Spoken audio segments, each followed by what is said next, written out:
नमस्कार दोस्तों, स्वागत है आपका हमारे YouTube चैनल सत्य जीवन यात्रा में। आज हम बात करते हैं एक मुहावरे पर। लोग अक्सर कहा करते हैं कि तीर नहीं तो तुक्का ही सही। कभी कभी तीर से नहीं तुक्का से ही काम चल जाता है। कैसे, तो आइए समझते हैं थोड़ा विस्तार से। एक पंडित जी पढ़ने के लिए काशी में गए, तो वहाँ गुरुकुल में तो पढ़ नहीं पाए। एक वैद्य जी के पास रहने लगे। वैद्य जी ने पंडित जी को दवाइयाँ कूटने का काम दे दिया। धीरे धीरे दवाई कूटते कूटते पंडित जी को 1 वर्ष हो गया, लेकिन सीख कुछ भी नहीं पाए। तो वैद्य जी ने कहा, अब तुम अपने घर जाओ और कुछ काम धंधा करो, तुम कुछ सीख तो पाओगे नहीं। तो पंडित जी जब घर लौटने लगे तो सोचा 1 वर्ष के बाद काशी से लौटकर घर जा रहे हैं, वो भी खाली हाथ। नहीं, मुझे कुछ न कुछ लेकर जरूर जाना चाहिए। पंडित जी जैसे ही कमरे के अंदर पहुंचे तो क्या देखा, एक डिब्बे में जमाल घोटा रखा हुआ था। उसी को थैले में डाला और पंडित जी अपने घर आ गए। गांव के लोगों ने देखा तो पूछा, पंडित जी बहुत दिनों में आए, कहाँ रहे? पंडित जी बड़े गर्व से बोले, हम काशी से पढ़ के आए। सभी लोगों ने सोचा पंडित जी काशी से पढ़ के आए हैं, बड़े विद्वान होके आए हैं। बड़ा सम्मान किया पंडित जी का। पंडित जी जब घर पर रहने लगे तो धीरे धीरे समय बीता। एक दिन की बात है, एक व्यक्ति कपड़े धोने का काम करता था। तो वो अपने गधे की पीठ पर कपड़े लादकर तालाब पर धोने के लिए गया। गधा को चरने के लिए छोड़ दिया, कपड़े धोने लगा। इतने में उसका गधा चरते चरते दूर जंगल में निकल गया। उस व्यक्ति ने गधे को बहुत खोजा, लेकिन नहीं मिला। निराश होकर घर आ गया तो पंडित जी का ध्यान आया कि पंडित जी तो काशी से पढ़ के आए हैं, वो कुछ उपाय जरूर बताएंगे जिससे मेरा गधा मिल जाएगा, और काशी से पढ़ के आए हैं तो विद्वान हैं।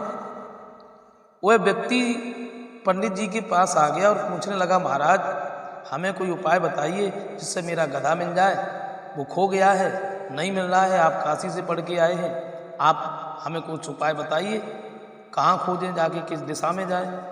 अब पंडित जी ने सोचा, हम इसे क्या बताएं, कुछ पढ़ के तो आए नहीं, वो तो वैद्य जी के यहाँ बने रहे। पंडित जी ने वही डिब्बा निकाला जिसमें जमाल घोटा रखा था, उसमें से एक पुड़िया बना के उस व्यक्ति को दे दी और एक बात कही, इस पुड़िया को खा लेना, तुम्हारा गधा मिल जाएगा। अब पंडित जी के पास से वो व्यक्ति जब घर पर आया, उसने उस पुड़िया को खाया तो उसमें तो जमाल घोटा था। और जमाल घोटा का काम क्या होता है आप सबको मालूम है। जैसे ही उसने उस पुड़िया को खाया, उसे दस्त होने लगे। जब वह जंगल में बार बार पाखाने के लिए जाता, 2-4 बार जब गया और जब जंगल में पहुंचा तो संयोग बस उसका गधा उसे चरता हुआ मिल गया। गधा को देख करके वो व्यक्ति बड़ा प्रसन्न हुआ। अब तो उस व्यक्ति ने आकर पंडित जी की योग्यता तथा उनकी पुड़िया की प्रशंसा के पुल बांध दिए। पंडित जी बड़े विद्वान हैं, हमारा गधा खो गया था, उन्होंने एक पुड़िया दे दी और मेरा गधा मिल गया। अब तो पंडित जी की विद्वानता के चर्चे, उनकी पुड़िया के चर्चे सारे नगर में फैल गए। यह समाचार वहां के राजा के कानों में पहुंचा। अच्छा, राजा के ऊपर शत्रु ने चढ़ाई कर दी थी। राजा ने पंडित जी को बुलाकर उनकी पुड़िया के बारे में पूछा, क्या आपके पास में कोई ऐसी पुड़िया है जो युद्ध में मुझे जिता सकती है? पंडित जी तो भयभीत हो गए, चुपचाप खड़े रहे। परंतु राजा ने कहा, तुम मेरे राज्य में रहते हो और पुड़िया भी नहीं दे सकते? पंडित जी ने सोचा, राजा के सामने खैर तो है नहीं। तो पंडित जी ने सोचा कि तीर नहीं तो तुक्का ही सही। यह सोच पंडित जी ने खूब सारा जमाल घोटा मंगाकर राजा के जो सिपाही थे, एक एक पुड़िया बना के उन सिपाहियों को दे दी और एक बात कही, इस पुड़िया को सब खा लो।